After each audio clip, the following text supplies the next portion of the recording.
What's going on, everybody? Don here, and it's it's the end of an era.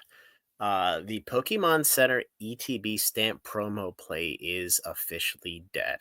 Now we may see a little bit of this trickle in, but it's just buyout after buyout after buyout.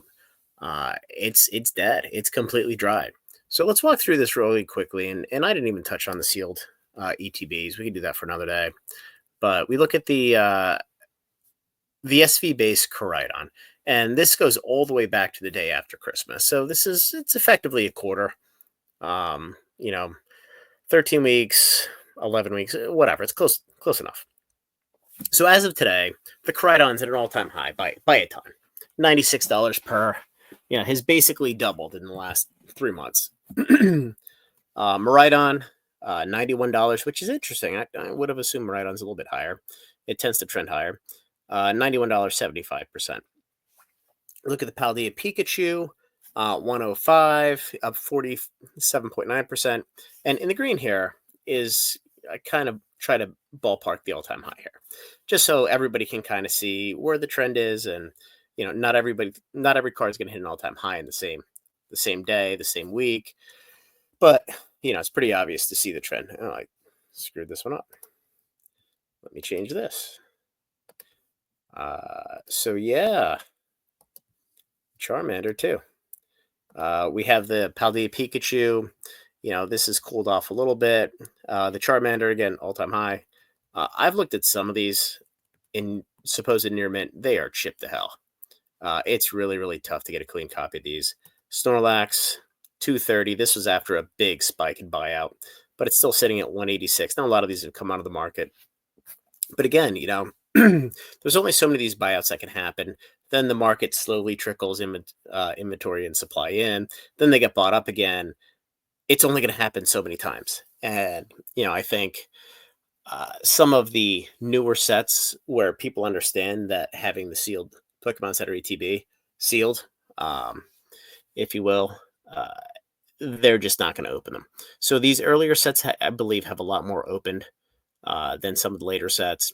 I think the SV base, nobody gave a shit about the promos. So, some of those probably got, chucked, trashed, thrown in common bulk bins, whatever. But anyway, moving on. So the two Paradox Rift, these have been complete garbage forever. But now you have the Roaring Moon at 77, up 175% from $28. You have the Iron Bundle at $50. This is going to go up to 75, 100 very, very soon. 78%. The Paldea Evolved Mimikyu. This is one of the ETBs that has gotten opened a ton. And there aren't a lot of sealed out there. And I think it got opened, quite honestly, because this is kind of the end of the road. This in Temporal was before people realized that there was going to be value. And this was a really unique collectible, which again is what makes these absolutely awesome. Because it's like, early in the day with your base set cards where people played with them because they didn't give a shit. They didn't know these were going to be collectible. It's not dissimilar with these Pokemon Center ETBs, which is really, really cool.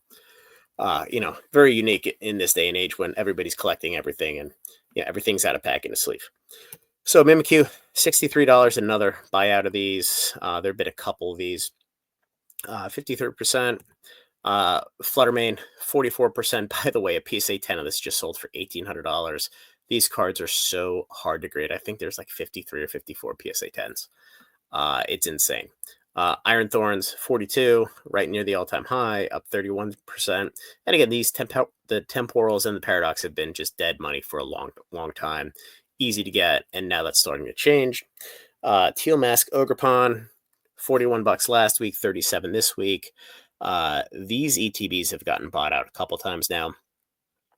And again, it's just a matter of time before, they disappear from the market and these start pushing $50, $60, $70 as well. The Shrouded Fable, the Petron. This is the one card that is still somewhat available. Whether you like the card, you hate the card, it doesn't matter. It's going to go to $100 like everything else here. The fact that you can still buy it at $40 means it's an absolute steal. Assuming that this play keeps moving, and there's no reason to believe it's not going to, because the entire world now realizes that these are performing better than booster boxes for all intents and purposes. And I think long term they're going to crush booster boxes. There's some weird some weird dynamics now. For example, the Twilight Masquerade booster boxes were up at 170, $180 when they did the second dump of these on the market. So these pushed back to like 85, 90. But now that everything's starting to normalize, I think long term trend wise, these are going to outperform the booster boxes by a pretty significant amount. Um, moving on, the Stellar Crown knocked out $66 all time high. This is probably the low key best promo in all of these. That's not super. What's the word? Uh, Super identifiable. So it's not a Pikachu, not a Charmander, not a Snorlax. Um, it is a super playable, really, really badass card. So it's cool. And Stellar Crown was something that people didn't really give a shit about until they did. So moving on, Surging Sparks the Magneton. This is the most unique card out of this, and it's only up 10%, but this is the most highly graded card of anything in the set. There's like 7,000 of these graded. And what you're seeing here is the ones that are being dumped back into the market are the ones that are coming back as like a 9, maybe even an 8, or people are looking at them and saying there's no way to get a 10. They're just dumping them, which is interesting. And then we had the Eevee, another buyout of these recently, 161, up 33% already. So super interesting. So let's look at the quantities, because this is really what I want to focus on. I mean, this product is just dead. There's nothing left. So what I've highlighted here is the high quantities. So the most quantity in the last little bit. And really what this shows is as the prices have continued to go up, more quantity has come to market matter, because it's just getting smashed and bought up, and it disappears. So Koraidon 3 weeks ago, 31, now they're 8. Miraidon last week, 37, now they're 12. Pikachu, 33 last week, 31 now. I think the Pikachu, the Charmander, the Snorlax are a little unique because they are a little on the pricey side compared to the rest of these. Now, I think that the Pikachu is a little undervalued, quite honestly, because there's only, I think, 85,000 of these, 65,000. I don't know. I'll find them at some point. Here we go. PCETB print runs. So Paldea, there are 49,500 if that number is correct. Oop. Okay, get out of here. There we go. So yeah, I think that one's super undervalued. Charmander 24, there were 33, which is the high last week for a while. Snorlax 57 down to 53. Screamtail had a buyout a couple weeks ago, up to 23 now. Iron Valiant 34 a couple weeks ago, down to 8, lowest it's been. Mimikyu, there were 116 last week after a buyout a couple weeks ago, down to 36. Like, these are just getting whacked. Fluttermane 11, there were 42 3 weeks ago. Iron Thorns the week before, there were 40. There's 15 now. Teal Mask Ogerpon 62 3 weeks ago, 53 now. I think there's still a good opportunity to accumulate these. And then the Petrarunt 42 after I bought a bunch, then 112, back down to 41 today.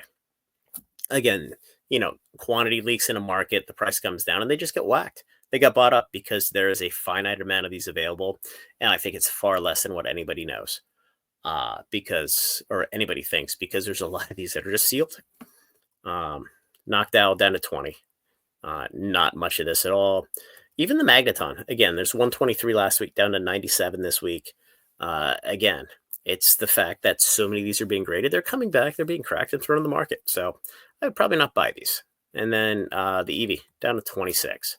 So this market is absolutely on fire. They're getting eaten up like there's no tomorrow. If you want to make the play, it's really Ogerpon and the Petrarunt are the two left. Magneton, if you want to roll the dice, I would buy from sellers, which is counterintuitive with not a whole lot of feedback, because chances are they're not looking at the card and saying, you know what, this is going to get an 8 or a 9. I'm going to sell it in a TCG player. They're probably just dumping it out because they need the cash. But with these, I will absolutely not buy from anybody with 10,000 plus feedback, because chances are, even though they're churning a ton of cards, they're going to look at this. They're going to say, you know what, there's no shot you're getting a 10. it's going to be near mint, whatever. Um, so just food for thought. But anyway, guys, enjoy your Friday night. Uh, and by the way, 4,700 subs, so we're climbing. We're getting close to 5,000 soon, and we'll see what we do for 5,000. So anyway, guys, like the video, subscribe, join the Discord, and have a good night.